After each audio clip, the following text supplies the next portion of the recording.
So we have done a bang-up job. Library materials on a reading list must meet several statutory requirements. Here and on the next few slides, this is the library media training that happened at the state of Florida, was developed by media specialists all over the state of Florida, was implemented by the state of Florida. These are the guidelines for the type of books that we should have, pretty much. It's what the librarians or media specialists are looking at right now. But if you look, the first criteria, 1, free of pornography and all materials prohibited under 847 are not permitted in a school library. We did great. It's pretty clear cut. If you ask Mr. Daly, you can open a book and probably in a few minutes know that it's an 847 violation. But I think we've gone wrong with the way we've handled this. And this is going to be my passion coming out, so I apologize. When we talk about having the most banned books in America, that is not a source of shame for me because I have read every single book we banned. Every single book. Every single book we banned on Mr. Daly's direction, for the most part, is pornography. Filthy, filthy pornography. People who tell you different have not read the books. Period. I had a mom tell me she wanted her 4th grade son to read the books that we have banned. So I sent 4 PDFs to her and said, ma'am, you're going to have to buy it, and nicely, you're going to have to buy it on Amazon because this is not appropriate for Clay County school children. And I let her read it. No response. We have terrible messaging as a county. Instead of we have the most banned books, we should be saying how proud we are to have identified at least 220 plus books that are unsuitable for children by Florida law statute. We should be bragging about the fact that we have led the way in cleaning our shelves of pornography and obscene materials that should not be in the hands of children. We should be bragging how other counties, mind you, I am proud of Clay County. If we have 220 plus pornography books, are we going to sit here and we're going to think that all these other counties in Florida don't have any? No. They have it, they haven't looked for it. I'm going to suggest over the weekend, I listened to 4 hours of American Library Association webs and videos and Zoom meetings where they were talking to each other. I found a 32-second clip. You know what that clip said? We need to do better at messaging to make sure that these diverse pornographic books are kept in a library. I can send it to you if you want to listen to it. I have it at home. And if I had access to a PowerPoint, you all would see everything that I have discovered in the last 3 months. Do not be afraid. I implore you, for the sake of these obscene and filthy books that somehow, over the last 10 years, managed to creep into our libraries. It doesn't matter if no one checked them out, because for every single book that is in our library now, and for every single book in a library across the state of Florida, it is a felony to distribute pornographic, obscene material to a minor. We are right. We need to be emboldened to do the right thing for kids. That's what we need to be. And so kudos to Mr. Daly, because he legitimately alone can read a book and get rid of pornography and is making our libraries clear of pornography for our kids. The biggest problem we're going to run into is that if that is the only intent of a library, then we would have left it at that, but we didn't. Number 2, materials must be suited to student needs and their ability to comprehend the material presented. I do not have time, nor will I, go over all of these samples of books that I have right here in my hand that will show you why these non-pornographic materials do not belong on our shelf. I'm going to run through just a couple of highlighted areas, but I'm also going to suggest that we have a special workshop, and if not with all of us, I'll have it alone with the people of this county. because we need to spread the word that what we are doing is right. We need to help educate people who are calling us liars and book banners, and we need to do it louder than they are doing it for the sake of our kids. So, in this pile is an example of every kind of book that we are cautioned to buy or to keep in our libraries. I can share this also with you, all right? And Mr. Blocker, you have to tell me how to do that. But so when you're looking at number 3, and finally, materials must be appropriate for the grade level and age group for which materials are used. There's a book in here that I read and couldn't even understand. And I am smart. Well, I used to be, I'm older now, but I'm still pretty smart. I can figure it out. If we're buying books that have no purpose and no one can understand them, you have to ask yourself why. If you turn to the slide 7, the depiction of erotic behavior as in pictures or writing intended to cause sexual excitement, we have removed lots of books, thank heavens, that in our libraries, in the libraries I worked in, had this disgusting filth in it. The next page, go all the way down to slide 10. Let me get this other one that I made notes on real quick.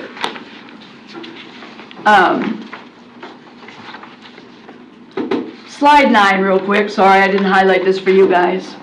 Last paragraph. No library material shall be used, distributed, or made available to students if it contains content that can meet the requirements found in the Harmful to Minors statute. There are 3 statutes that we need to be concerned with. 847 is pretty explicit. It goes right down the line and tells you what kind of pornography or obscene materials cannot be in our books. Where we need to spend some time talking about, for the sake of part 2 and 3, which is also in our policy, age appropriate, that area is in our policy already. We need to decide what that means for us. This packet, if we wait to another day and let you guys absorb this and do a little bit of research, harmful to minors means a lot of things on slide 9, but above all else on slide 9, err on the side of caution. If it could be considered pornography, or it could be considered obscene, and it could hurt a child, as a school board, it is our duty to err on the side of caution. I don't know if you guys remember when we had these 171 books given to us to make a decision on 2 board meetings ago, maybe 3. I'm here to assure everybody who thinks that we're just messed up banning books that I had 4 separate teacher friends and myself go through every single one of these challenges to let the world know, as Mr. Daly said, of all of these, I suggested we put back on 163 out of 171 titles back on the shelf. That is not a crazy person talking. That is not being a Republican or a Democrat. That is not me being anything but an English teacher reading a book concerned about every student in a population. What do we need to do? We can't take the rights away from other parents. If you have a gay son, there is a set of books in our library that is nice and clean and talks about the in-depth relationship changes and the acknowledgement. And it's a 4-part series, and it's a wonderful book about a kid going through discovery about who he is. I say we leave that on the shelf, right? So of the books that I said should be pulled, I have an example of each. I never got to give it to you. And then there was a bunch of books that I had no clarification as to whether or not they were in high school, but they were fine for high school. So basically, from this person who is challenging all of these books, he's done us a great favor and also an injustice. It's an oxymoron, right? Books like Harriet Tubman should never have been challenged. But there's no one else looking for them, to be honest. And so I want to heed some caution about how many there may be in our libraries. So I have all this I can give you. But in slide 10, it says, harmful to minors, predominantly appeals to a prudent, shameful, or morbid interest. That's pretty clear for me. Is patently offensive to prevailing standards in the adult community as a whole with respect to what is suitable material or conduct for minors. We haven't even sat down with our people or our constituents. We haven't had an open meeting to talk about this. How do I know what our community desires from us? C, taken as a whole, is without serious literary, artistic, political, or scientific value. I'm here to tell you that the book about Jeffrey Dahmer that cuts people up has none of those things and should have never been bought for a Clay County school library. The second and third criteria, once again, the two that I would love us to address according to 1006.40 Florida statute states, materials must be suited to student needs and their ability to comprehend the material. Media specialists should also consider at a minimum the age, maturity level, grade level of students with access to the material. When we get around to deciding what we think, and I don't say it should be now, we need to talk to people, we need to get some legal advice. I mean, there's a lot going on here. There are counties all over the state of Florida that have already moved beyond where we're at right now that we could use as a precedent. The next page, slide 11, err on the side of caution. Materials that are neither pornographic nor prohibited may still be inappropriate for students. Why is the state of Florida going out on a limb and telling us that? Because we know in our hearts with common sense that it is absolutely true. There are other things not appropriate for our students. Media specialists should always what? Err on the side of caution when selecting materials. It's good practice to assess whether or not you as the adult making book selection decisions would be comfortable reading it aloud in a public meeting. There are many books I've read that I would never read aloud in a public meeting.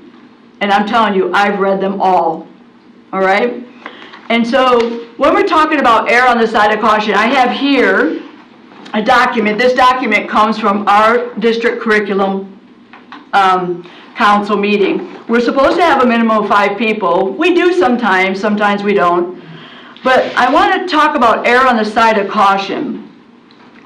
So if you guys haven't seen this, there are actually 10 questions on this little form for the district reconsideration. And I'm not really unhappy with this form. I have a new form I've typed up that has a rubric on it that will help people decide what that means.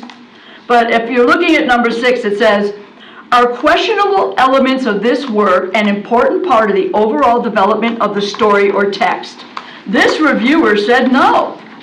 This questionable material should not be in this book. It goes on to say, explain your answer. I have all this I can scan to you guys too, okay?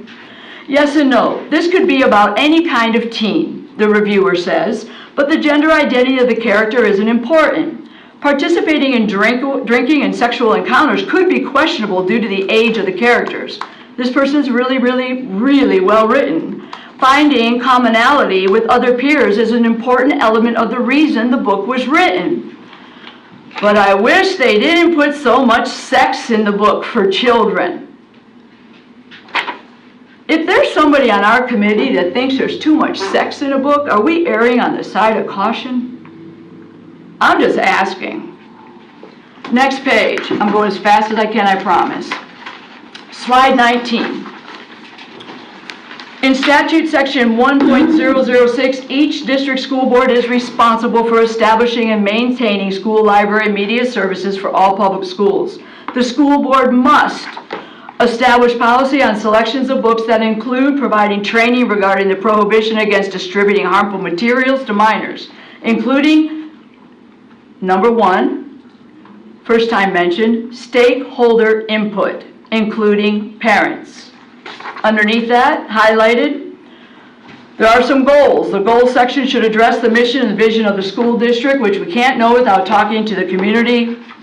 And the second is the audience. So if we go to the next page, slide 21, we're going to get more clarification on Florida Statute 1006. And if you skip down, you'll see where I highlighted. You may wish to use the following questions, and this is real important for us as a board, as guidance for making removal or discontinuance decisions. Is the book outdated? Has the material circulated in the last few years? We do a really good job with this. Some of the books that were pornographic were de-weeded for this reason. No one ever read them, thank goodness, so we removed them. But here's a little, are the materials age appropriate for the school community? Does the material include information that is biased, racist, or sexist? Is the book irrelevant to the needs and interests of the students? They give us guiding questions to think about, so if I were to pull this one book out here and give it to y'all, we could use these questions to help guide us and to figure out if we're erring on the side of what's best for students.